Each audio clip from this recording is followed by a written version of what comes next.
This video is going to discuss chapter 5.3, Inequalities. The first thing I want to talk about is what is an inequality. So in this particular inequality, 7 is greater than 4, and many of you would know already that 7 is 3 greater than 4. So keep in mind that I can do anything to an inequality as long as what I do to the left side of the inequality is exactly the same or equivalent to what I do to the right side, because then 7 will always remain 3 greater than 4. So for example, if I wanted to, and I'm just going to kind of play around with numbers, if I wanted to add 2 to both sides, this would become a 9 greater than 6. And 9 is greater than 6, and in fact is still 3 greater than 6. Right? And then if I wanted to do something like subtract 8, I would have 1 is greater than negative 2. And not only is 1 greater than negative 2, just like in these two, 1 is actually 3 greater than negative 2. And then finally, the last thing I want you to see, this is something that you may end up doing a little bit later, is I could theoretically add x to both sides. Right? And then this would become x plus 1 is greater than x minus 2. And in fact, x plus 1 is 3 greater than x minus 2 since I added x to both sides. Just remember that whatever we do to one side of the inequality, we would have to do the other. We're going to start by writing inequalities. So, for example, a DVD costs more than $15. So I'm going to call the DVD, let's just call it D to make it easy. And then obviously $15 is going to be on this side. And so the question is, what is the sign that I want to put there? And the DVD costs more than $15, which means it might cost $16, it might cost $17, it might cost $18. However, it does not cost $15. It's got to be more than $15, and $15 is not more than $15. So this would mean that D is greater than 15. Now, if you take a look at a different type of problem, like this one, you must be at least 18 years old to vote. Let's put age, so we'll put A on this side, and then this is obviously 18. So the question is, what sign goes here? Well, you have to be at least 18 years old and vote. So you could be 19, 20, 21. So A is definitely greater than 18, but the thing is you could also be 18, right? Because you have to be at least 18, and 18 is at least 18. So that's when I need to put this sign here underneath, which means that not only can you have numbers that are greater than 18, but you can also have the number 18. So A is greater than or equal to 18. All right, we're going to talk about how to graph that in just a moment. Another type of problem you're going to see in this particular section is they're going to give you this inequality, and then they're going to tell you what t equals, and they're going to ask you if this is a true statement or not. And so what I would need to do is take this t and this negative 1 and substitute it in for t. Plus 8 is greater than 7. So I got t times negative 1 plus 8 is greater than 7. This becomes 2 times negative 1 is negative 2 plus 8 is greater than 7.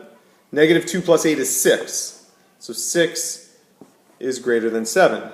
Now I'm hoping that most of you realize that this particular statement is not true, right? Because 6 is not greater than 7. And so what they're looking for in this is just to make sure that you know that that is false.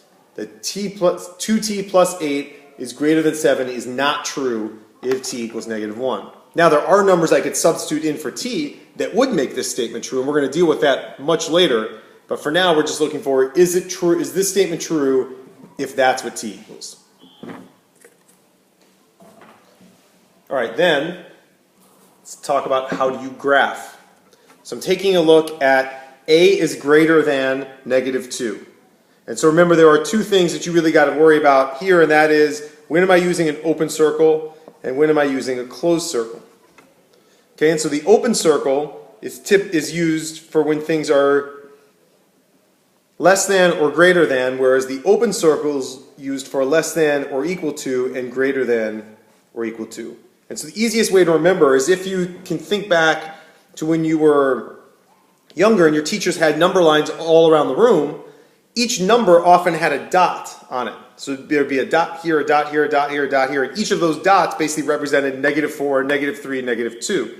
But now what we're dealing with is a range of numbers. So for example, numbers that are greater than -2 would be 1, would be -2/3, would be 3 million, right? All of these numbers are greater than -2, so there's not one specific answer. We're looking for a range of numbers, and so as we do that, that's why it's really important that we're using this open circle, closed circle, and open circle means it includes this number. I'm sorry, closed circle means it includes this number, open circle means it does not. It can get really close, like -1.999999999, but it can't actually get to -2.